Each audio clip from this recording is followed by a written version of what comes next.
Oh man, coming up next, what does a comedy legend do after he's already conquered the 80s with some of the funniest takedowns of classic songs using food and hospitals and hillbillies, and then skewered the 90s by slamming his biggest icon with a song so hilarious it actually made the serious artist laugh at himself? Well, he only got better. Today we have more from the Prince of Parody, the Sultan of Satire, and the Master of Mockery, including the time his parody actually passed up the song he made fun of in the charts and online, helped the artist behind it win a Grammy. And then there was a #1 hit that an artist gave permission to be mocked, but then after the parody came out and was a hit, he flipped out and started a media firestorm. And finally, there's a song that spoofed one of the most respected rock songs ever. A poignant song, in fact. But it was so funny, the artist behind the original said the parody had bettered his classic. What? We're covering some comedy gold today.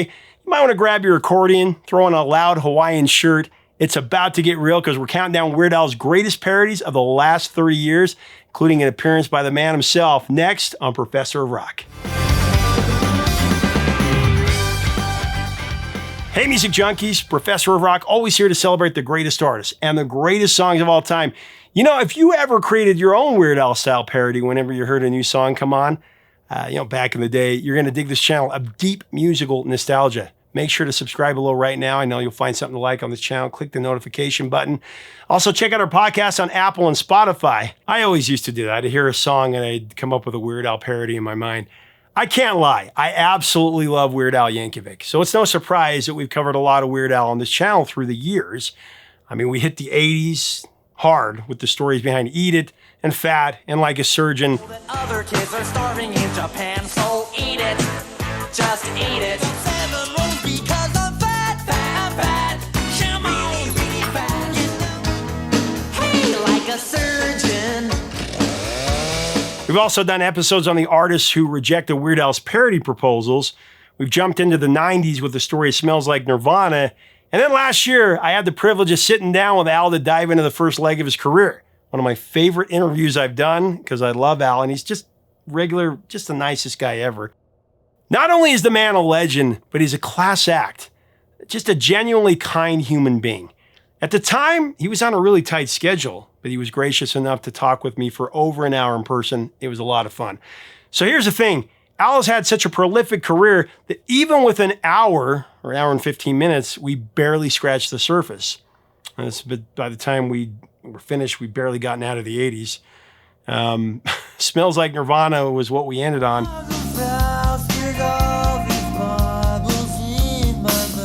And we're getting together again for round 2 soon. But in the meantime, I didn't want to leave you guys hanging. So for today's episode, I'm bringing you 5 Weird Al parodies, his biggest parodies from the last 30 years.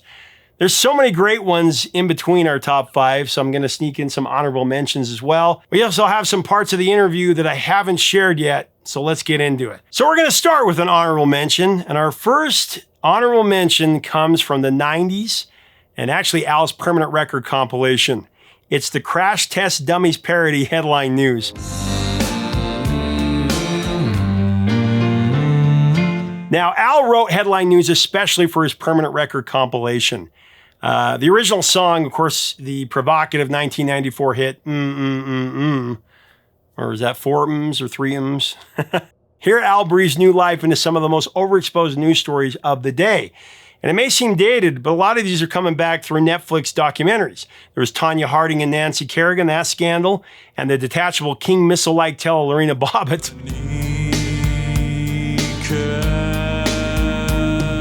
The other memorable parts of the song is how well Al mimics lead singer Brad Roberts' vocals, giving the bottom end of his vocal cords a really impressive workout. Definitely check this one out if you haven't heard it. It'll take you back. When he finally came back. So coming in at number 5, we actually discussed this one a little bit in one of our last videos about Al a couple years ago, but I didn't go in depth on this story, and it's a great one. Kicking things off at number 5, we got this little ditty.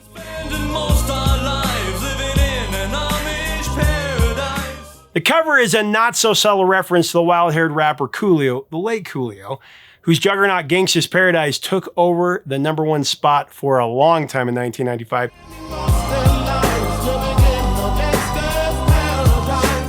The dark orchestral chart topper from the Dangerous Minds soundtrack painted a grim portrait of street life. It hit number 1 in at least 20 different countries. It also snagged the 1996 Grammy for Best Rap Performance and topped 5 million copies sold worldwide. Gangsta's Paradise was the sort of commercial smash that was just begging to be mocked. But I don't think anyone could have predicted that Al would do what he did with this song. He turned it into Amish Paradise, and it would be the most brilliantly controversial parody in his history. The valley where I harvest my grain, I take a look at my wife and realize she's very plain. Of course, the genesis of Amish Paradise began with Al's uncanny ability to spot comedic gold in the most unlikely places. Total talent. As Al recounted, he said, "The song came about because Coolio's hit Gangsta's Paradise had been number 1 on the charts for a few weeks, and I was thinking, how can I twist this? And then when I thought of Amish Paradise, it was this weird epiphany. I thought, oh no, I have to do this. It's just too perfect." And of course it was. He don't care, in fact I wish him well, cause I'll be laughing my head off when he's burning in hell. Yankovic called the premise a comedy of opposites, recognizing that nothing was more diametrically opposed to the gangster lifestyle than the Amish lifestyle. It truly was satirical genius. Al's team followed their standard protocol, reaching out to secure permission through Coolio's producer and record label. And they thought they had the rapper's blessing. More on that in just a minute. Phone, no lights, no motor car, not a single luxury. So when Amish Paradise dropped in March of '96 as the lead single from Bad Hair Day, it started making waves immediately. It peaked at number 53 on the Billboard Hot 100, Al's highest charting single since Smells Like Nirvana, and one of his biggest of his career.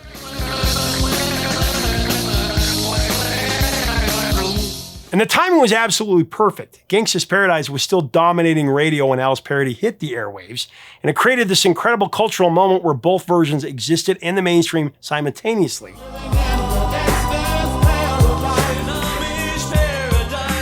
And then there was the Amish Paradise music video, a recreation of Coolio's dramatic original, but transplanted to authentic Amish country. I mean, where Coolio's video featured a tense face-off between the rapper and Dangerous Minds star Michelle Pfeiffer, Al's version had him staring down Florence Henderson of Brady Bunch fame. My hand and a beard on my chin, but if I finish all of my chores and you finish thine. Al himself transformed completely, wearing plain Amish clothing and surrounding himself with horse-drawn buggies and life on the farm. The video's deadpan delivery made the cultural contrast even more hilarious. Just perfect for an Amish like me. You know I shun fancy things like electricity. MTV, of course, put it in heavy rotation. But backstage at the 1996 Grammy Awards, the comedy, it took a serious turn. When someone asked Coolio about the parody, he erupted with fury. He went apeshit. He said, "I ain't with that. No, I didn't give it any sanction. I think that my song was too serious for that." Coolio felt that Al had desecrated something sacred. Al was genuinely shocked because he'd done his due diligence as he always did. He received what he believed was proper permission through official channels. Even though, according to the legal precedent of fair use, we've heard that a lot lately, because it's parody, Al didn't need to, but Al always gets the artist's blessing anyway. But the apparent miscommunication created one of music's most infamous feuds. Still, Al couldn't help pushing his luck. At the 1996 American Music Awards, the prankster showed up sporting Coolio's well-known hairstyle. The two artists were scheduled to appear on stage together, and Coolio had no idea Al was mimicking his signature look until about 30 seconds before going live. It could have been a complete disaster, but as Al tells it, Coolio actually laughed it off, and he shook his hand. Millions of people dig it. That's right, homie. But that didn't mean that it was water under the bridge. Coolio soon took shots at Weird Al in his 1997 track Throwdown 2000. Coolio later explained in an interview that he was still pissed that Al had spoofed Gangsta's Paradise, so he called out Weird Al in the song, throwing lyrical uppercuts and karate kicks in the process.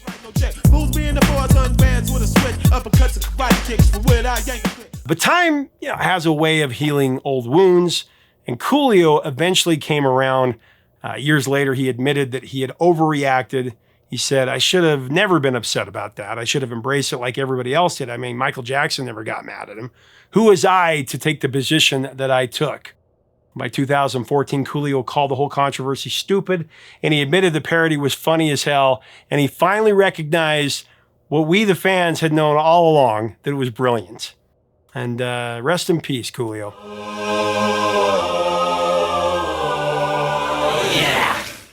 at number 4, from a galaxy far, far away, it's the Saga Begins. Oh my, this here Anakin guy. So coming into the summer of 1999, the pop culture landscape was dominated by one unstoppable force: the return of Star Wars to the big screen via Episode 1, The Phantom Menace. It had been a long, 16-year drought since Return of the Jedi had hit theaters in 1983. We were all looking forward to it.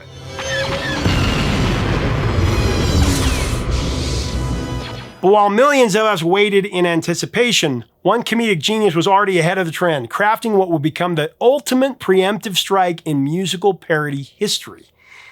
I'm talking about the Saga Begins. Maybe Vader someday later, now he's just a small fry.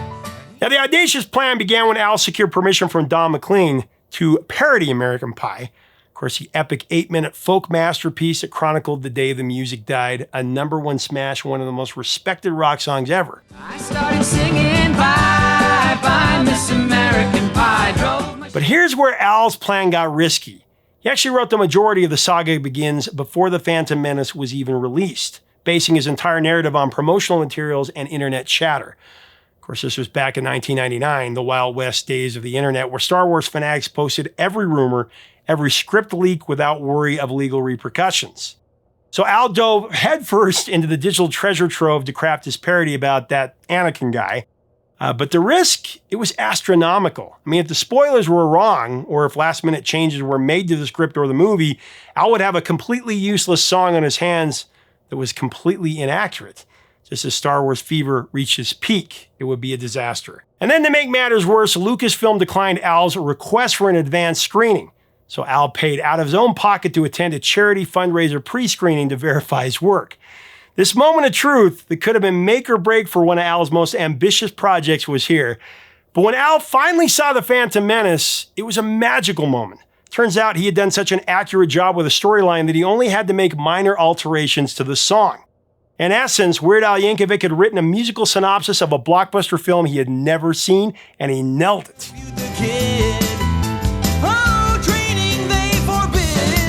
Al would say, and I quote, "The changes, they were pretty minor. Like he's probably going to marry her someday was originally, I hear he's going to marry her someday. Because in the movie, according to my internet rumor source, Anakin was supposed to tell the queen that he was going to marry her."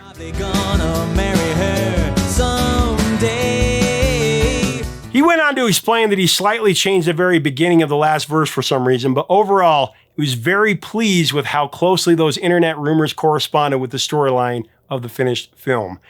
Now, the Saga Begins dropped as part of Al's 1999 album Running with Scissors, and it went on to become one of Al's best-known songs. The album itself was a massive success, eventually certifying platinum in the US.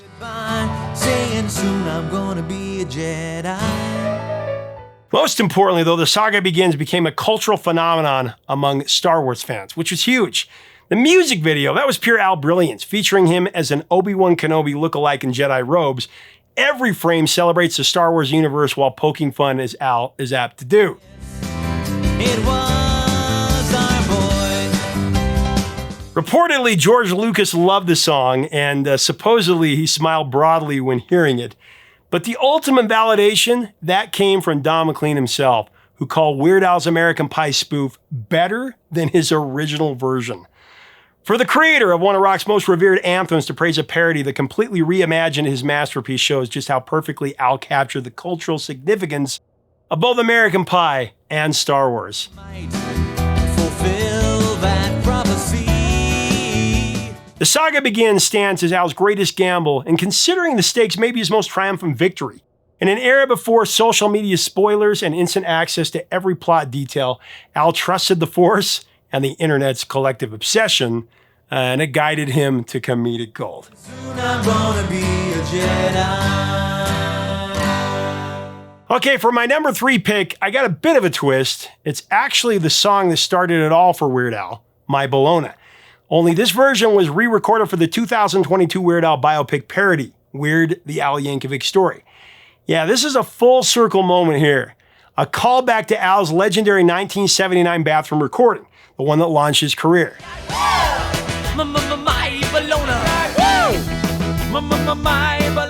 Now, Weird, the Al Yankovic Story, that's got to be the most meta comedy of all time. Released on the Roku channel in 2022, this biographical parody stars Daniel Radcliffe as Al. It does a great job.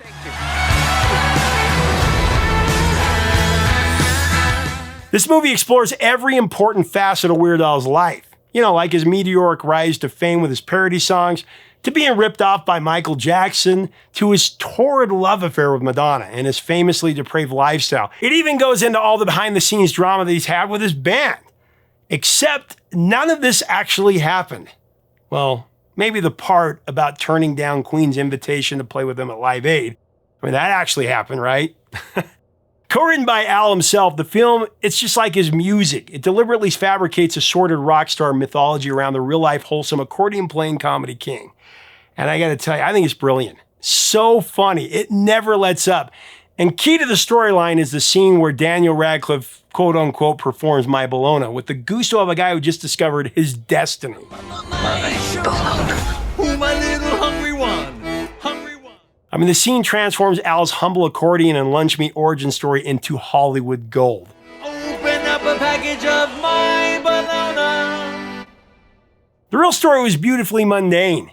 The original My Bologna, a parody of the next My Sharona, was written in 1979 while Al attended California Polytechnic State University.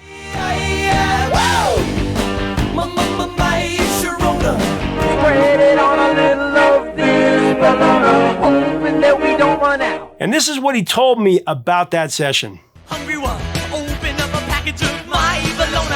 Ooh, I think the toast is done. I think December 1979, the Knack was doing a concert at Cal Poly San Luis Obispo, where I was getting my architecture degree.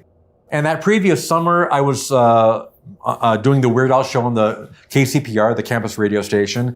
And My Sharona was a huge hit. Like literally every other call on the request line was for My Sharona.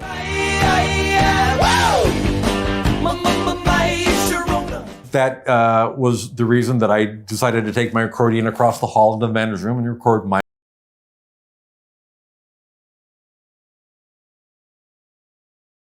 bathroom recording, which I sent to Dr. Demento. It was sort of a viral hit back in the pre-viral days, you know? Yeah. Echo chamber of the restroom. Yeah, I mean, everything sounds better in the bathroom, and it had that those acoustically perfect tiled walls.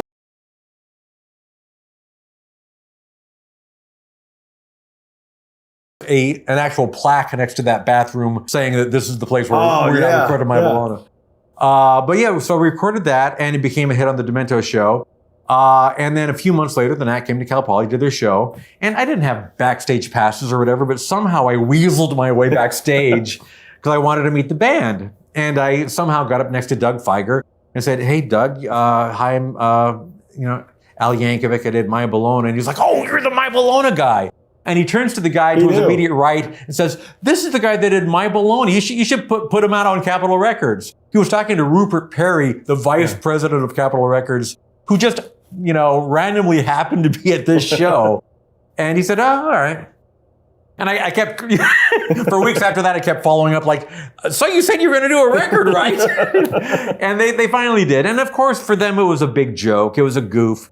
They signed me to a contract, but it was for one single. And I don't think they ever anticipated, I'm sure they never anticipated they would ever work with me again. It was just something amusing to, the band got a kick out of it, so why not?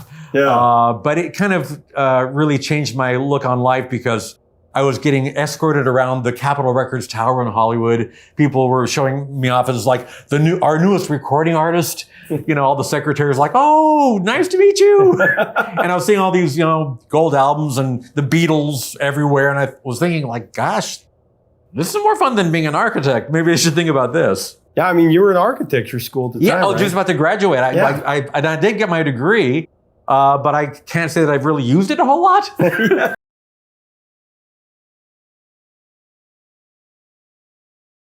Fast forward to 2022, and Al's weird movie completely reinvents the origin myth with satirical brilliance. The film satirically claims that Al was inspired to pen My Bologna after he heard My Sharona on the radio while he was making bologna sandwiches. The movie transforms Al's college experiment into a moment of lunch meat revelation. Oh man, complete with dramatic lighting and the kind of overwrought symbolism that you're guaranteed to find in every serious biopic out there. Daniel Radcliffe's mime performance of the 2022 version captures both the innocence of the original and, of course, the absurdity of the movie's fictional universe. Do that then. Where the 1979 recording was charmingly lo-fi, just Al, his accordion, and those killer bathroom acoustics, the movie version becomes a full production number that somehow elevates the song's goofy charm even more.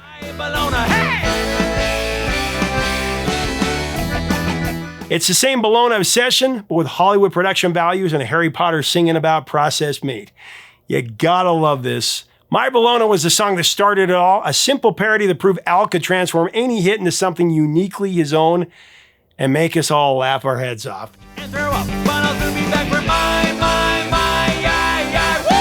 And I put it here because the movie version is both a tribute to the original and a not-so-subtle mockery of how origin stories get mythologized over time.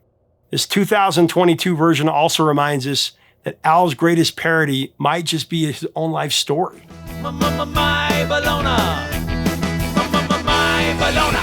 At my bridesmaid position, we get a song that's been canceled, but Weird Al's parody of it has not been. When Weird Al took aim at Robin Thicke's Blurred Lines, the result turns a controversial song that is both creepy and rapey and transforms it into the most savage grammar lesson in pop culture history.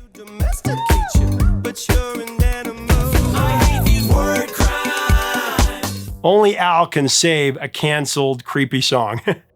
Word crimes, that's what I'm talking about. While Thicke was crooning about blurred moral boundaries, Al turned the R&B groove into an all-out assault on the rising smartphone generation. You know, anybody who's confused Y-O-U-R with U-R.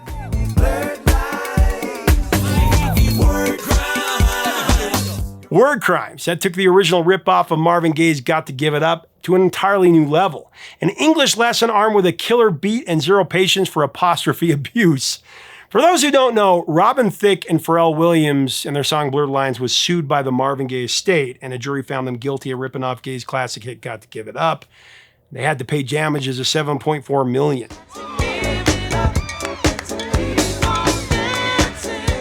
So is Weird Al's song a parody of two different songs at the same time? Yeah, only Al could do it.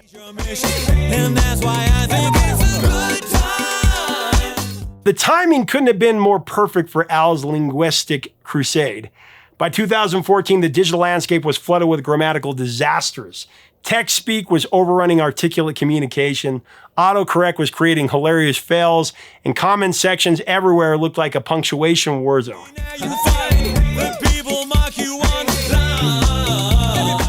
Meanwhile, Thicke's Blurred Lines had spent 12 consecutive weeks at #1 on the Hot 100 in 2013, making it the year's biggest and, again, most controversial smash. The song ignited a cultural firestorm over its lyrics about consent and boundaries in the sexual context, and the provocative music video only intensified that backlash, leading to heated debates about misogyny in mainstream music. By the time Al tackled it, the song's reputation was more toxic than its chart performance was impressive. Not many women can refute it, pimpin', I'm a nice guy, but don't get it confused. Although Al's educational anthem didn't crack the Hot 100, it did conquer the digital realm where grammar battles are actually fought. Word Crimes currently sits at over 60 million views on YouTube and is one of Al's most watched videos, proving that millions of people were secretly desperate for someone to explain them the difference between who and whom.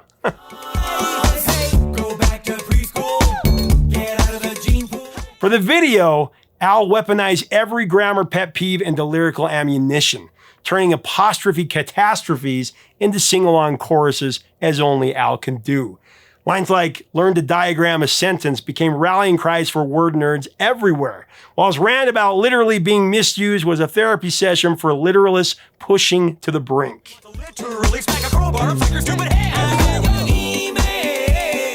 The music video is a typographic fever dream. Every lyric brought to life through animated text and visual puns flying across the screen. Every frame was packed with clever visual gags.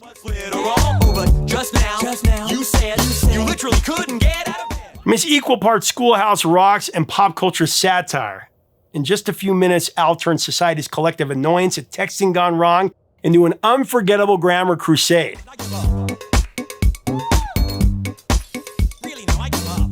All right, before we get to the #1 spot, I have one more honorable mention from his album Poodle Hat. I've got eBay. What I bought on eBay. At this point, the millennial obsession with boy bands was still going strong, and so was a new national addiction: online auctions. Weird Al tapped into this duality perfectly with eBay, a parody of the Backstreet Boys' I Want It That Way. I want it that way. Where the original crooned about vague and confusing romantic longing, Al reimagined those earnest harmonies as desperate pleas for absurd internet purchases. You know, like William Shatner's toupee, a Kleenex used by Dr. Dre, and a Smurf TV tray.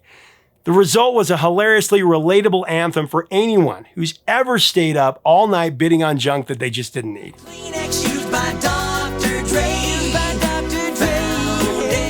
Okay, for my pick for #1, you had to see this one coming all the way. All his action figures are cherry, I got white and nerdy. I know in my heart they think I'm white and nerdy. Think I'm just too white and nerdy. Now here's the story. In 2006, Weird Al had planned to release his next big thing, the James Blunt You're Beautiful mockery, You're Pitiful. You're beautiful. You're beautiful, it's true. He intended it for his album Straight Outta Linwood. However, Blunt's label, Atlantic, I believe it was, they denied Al's permission, fearing the parody would tarnish Blunt's reputation. Don't even get me started on that backwards logic. It was a blessing in disguise, though. Instead, Al turned to a different Straight Outta Linwood track, White and Nerdy. And this one would steal the show. A parody of Chameleonaire's Ridin'. The song was a triumph of nerd pride. Class there at MIT, got skills, I'm a champion at D&D. Al flawlessly matched Chameleonaire's rapid-fire flow while dropping his own hilarious barrage of geeky references. Everyone delivered with pinpoint comedic precision as only Al can do. Yankovic's lyrical craftsmanship on this track was nothing short of wordplay wizardry. Once you see my sweet moves, you're gonna stay amazed. My fingers moving so fast, I'll set the place ablaze. There's no killer rap I haven't run. He transformed Chameleonaire's track into a catalog of nerd cred. So surreal, it felt like we crossed over into another dimension. From name-dropping Stephen Hawking to confessing fluency in JavaScript, Al created verses that were hilarious and oddly aspirational for the pocket protector crowd. I'm fluent in JavaScript as well as Klingon. Here's the part I sing.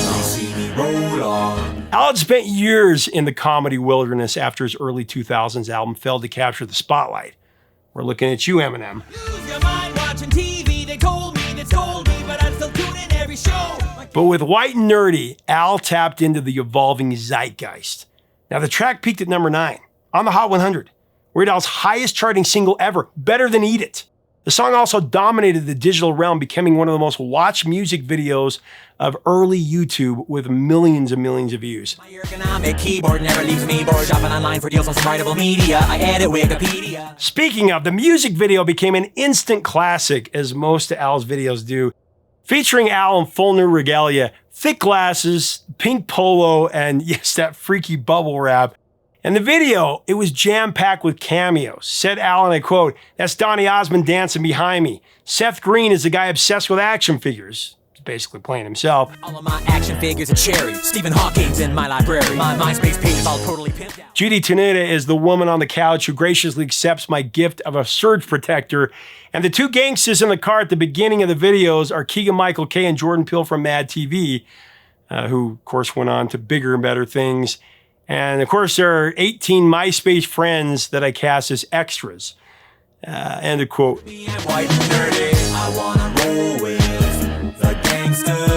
Now, visually, the White Nerdy video was the ultimate blink and you'll miss it comedy. You have to watch it over and over again because every frame was overloaded with background gags and hidden jokes.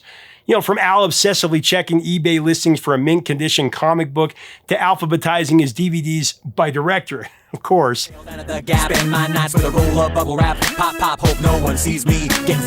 The props were no accident either. Al reportedly worked with the art department to ensure every item in the video, from Star Wars collectibles to science fair trophies, reinforcing the authentic nerd persona. Even his license plate, Nerd with the 3, that was a detail straight from the Fanboy Dream Journal.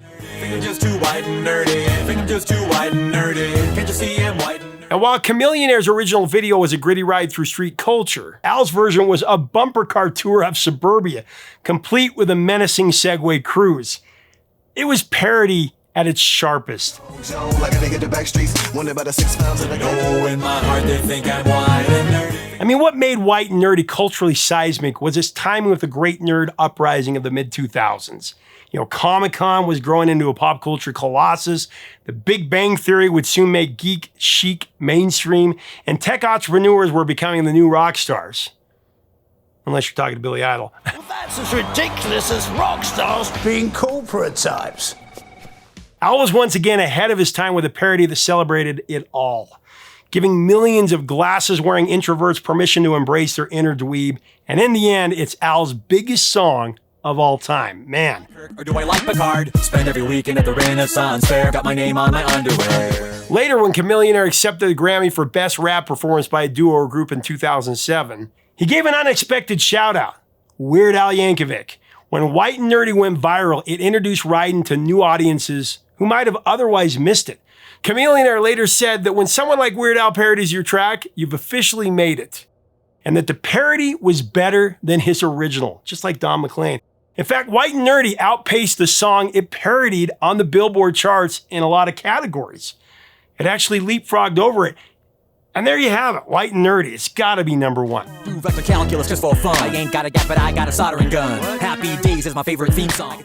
In fact, Al told me that White and Nerdy might be his peak. Here's what he said. Well, last question. It's a two-parter. I always end on this. I usually ask if you had a double A-side to gift the world, 45, with one song on each side of how you hope that you're remembered by the world, or the two songs your favorite. Oh, gosh. And I asked this one, and it's so hard for people. Man, a couple of weeks ago, Sting just went boom, boom. I couldn't believe it. He knew exactly what it was. But maybe an original and a parody. There you go. What would they be? Okay. Oh gosh, it's even that is hard. I'm going to go with White and Nerdy on the A side because that's my most autobiographical and also my biggest hit. I think I'm just too white and nerdy. I'm just too white and nerdy. How'd I get so white and nerdy? And for an original, I don't know, man. Maybe One More Minute. That's just an oldie that I was proud of writing back in the day. Very cool. Then spend one more minute with you. What are you most grateful for in this moment? I just think gratitude's so important, and what are you grateful for? Well, I mean, I'm very grateful for my career. I'm grateful I had a #1 album. I'm grateful that I've got fans that have been stuck with me for so long. But if I'm being honest, I'm most just grateful for the personal stuff, for my family, for my wife, for my daughter. In fact, we've got a nice life. We're healthy and we're doing okay. Love it. I'm just too white and nerdy. I'm just too white and nerdy. Look at me, I'm white and nerdy. So that's my top 5. Did I miss any? What are your favorite Weird Al tracks after Smells Like Nirvana? I'm going to plan to try to get another interview with him. Or would you like me to ask him? Let's have a great discussion celebrating the great Weird Al Yankovic below. If you like our content, we invite you to subscribe. Love to have you as part of our community. Until next time, records and the truth, my friends.